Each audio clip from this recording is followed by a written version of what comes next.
Yo, yo, yo. um, so I only have a little bit of time here today to do some reading because I got some other stuff to do here at school. But I am going to read a little bit here. This is definitely what I need to do. This helps me stay accountable so that I can get this reading done. But yeah, we are talking about the Cold War. And you know what? We did read a little bit about, the Marshall Plan and the Berlin blockade last time, forming alliances, talking about NATO, reorganizing the military. And also, this is also around the time where Israel became an actual state. It was never a state beforehand. It becomes a nation, an actual nation. So this section is called A New Jewish Nation, Israel. At the time that the United States was forming new alliances, it was helping to form a new nation. Palestine, the biblical Holy Land, had been a British protectorate since 1919. For hundreds of years, Jews throughout the world had dreamed of returning to their ancestral Israeli homeland and its ancient capital, Zion, a part of Jerusalem. Many Zionists, Jews who wanted a separate Jewish nation, had migrated there. More arrived during and after the Nazi persecution of European Jews. Hitler's effort to exterminate Jews convinced many that their only hope for a secure future was to create their own nation. Late 1947, the United Nations voted to partition Palestine into separate Jewish and Arab states. The Jews agreed to the partition, but the Arabs opposed it. Palestine was their ancestral home too. Jerusalem was as holy to Muslims and Christians as it was to Jews. Arabs viewed the creation of a Jewish nation in Palestine as an act of war, and they attacked Israel in early 1948. Hundreds were killed before the Haganah, Jewish militia, who won control of most of Palestine. When British oversight of Palestine officially expired on May 14, 1948, David Ben-Gurion, the Jewish leader in Palestine, proclaimed Israel's independence. President Harry Truman officially recognized the Israeli nation within minutes, and the Soviet Union did so thereafter. When British oversight of Palestine officially expired on May 14, 1948, David Ben-Gurion, the Jewish leader in Palestine, proclaimed Israel's independence. The creation of Israel deepened and complicated America's involvement in the Middle East. No solution to the Palestinian question could satisfy both parties. Supporting the Jews risked alienating Arab leaders whose countries contained the bulk of the world's oil deposits. Secretary of State George C. Marshall adamantly opposed Truman's decision, arguing that the creation of an Israeli nation would ignite war in the Middle East. Marshall believed that Truman acted as he did to gain Jewish votes in the 1948 presidential election. Dang, he may have. I guess he did. Yeah, pretty sure he did. He told the president in early May 1948, if you recognize the state of Israel and I were to vote in the election, I would vote against you.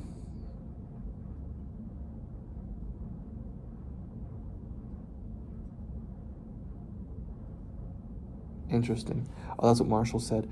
Marshall's objections made no difference to the 1 million Jews, most of them European immigrants, who now had their own nation. Early the next morning, however, as Secretary of State, Marshall predicted the Arab League nations Lebanon, Syria, Iraq, Jordan, and Egypt invaded Israel. Mediators from the United Nations gradually worked out a truce, restoring an unstable peace by May 11, 1949, when Israel joined the United Nations. Sorry, I need to focus. I have a lot of thoughts running. Israel kept all its conquered territories, including the whole Palestine coast. The Palestinian Arabs lost everything. Most became stateless refugees who scattered into neighboring Lebanon, Jordan, and Egypt. Stored up resentments and sporadic warfare between Israel and the Arab states have festered since, complicating U.S. foreign policy, which has tried to maintain friendships with both sides but has usually tilted toward Israel.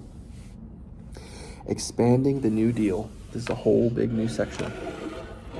And they got a few more minutes. Turmeric tea, son. Turmeric herbal tea. Don't want that black or green tea. For the most part, Republicans and Democrats in Congress expanding the New Deal. For the most part, Republicans and Democrats in Congress cooperated with President Harry Truman on issues related to the Cold War. On domestic issues, however, Truman faced widespread opposition as cost-cutting Republicans hoped that they could end the New Deal programs created by Franklin Roosevelt. As a brand new president, Truman thought otherwise as he guided the nation's complicated and difficult transition from war to peace.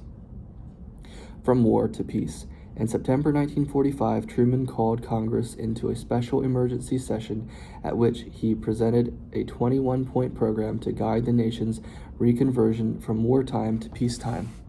His greatest challenge was to ensure that the peacetime economy absorbed the millions of men and women who had served in the armed forces and were now seeking civilian jobs. That would not be easy. The day after the war with Japan ended, the federal government canceled 100,000 contracts for military supplies and weaponry. Within hours, the Springfield Armory in Massachusetts, which had manufactured weapons for the Army, fired every worker. Other military-dependent companies also announced layoffs. The nation faced a crisis as some 12 million men and women left military service and returned to an economy careening into recession. The end of the war initially wreaked havoc with the economy.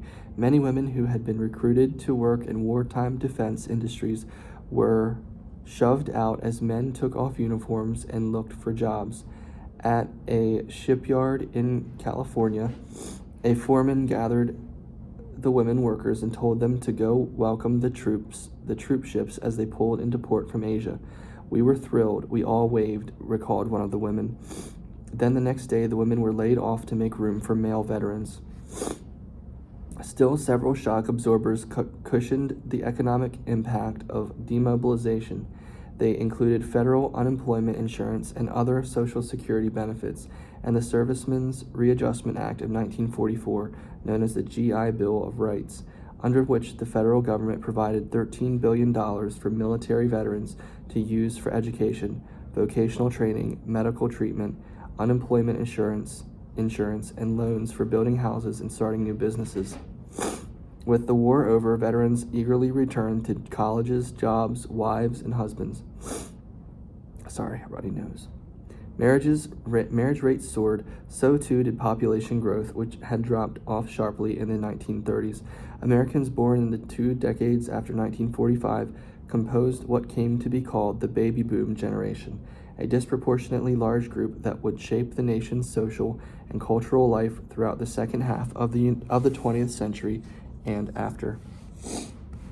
Truman's program to ensure a smooth transition to a peacetime economy included proposals for unemployment insurance to cover more workers, a higher minimum wage, the construction of massive low-cost public housing projects, regional development projects modeled on the Tennessee Valley Authority to put military veterans to work, and much more. A powerful Republican congressman named Joseph W. Martin was stunned by the scope of Truman's proposals. Not even President Roosevelt, he gasped, ever asked for so much at one sitting. Truman's primary goal was to prevent prolonged unemployment, while avoiding the bitter mistakes made after the First World War that had produced wild inflation in consumer prices and a recession. To do so, he also wanted to retain for a year or so the wartime controls on wages, prices, and rents, as well as rationing of scarce food items. Congress responded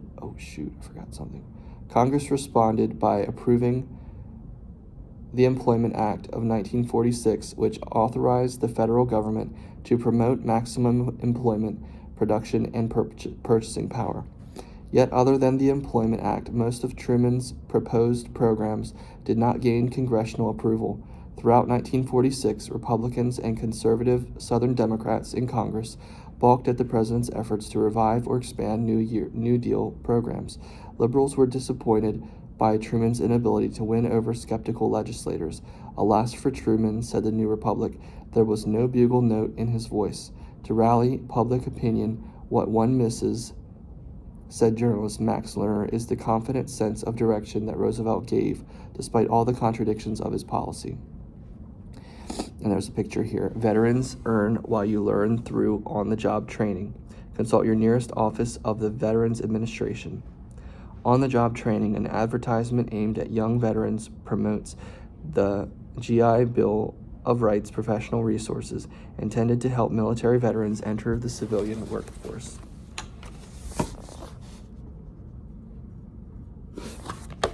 Okay, guys, see you later. Catch up with you soon.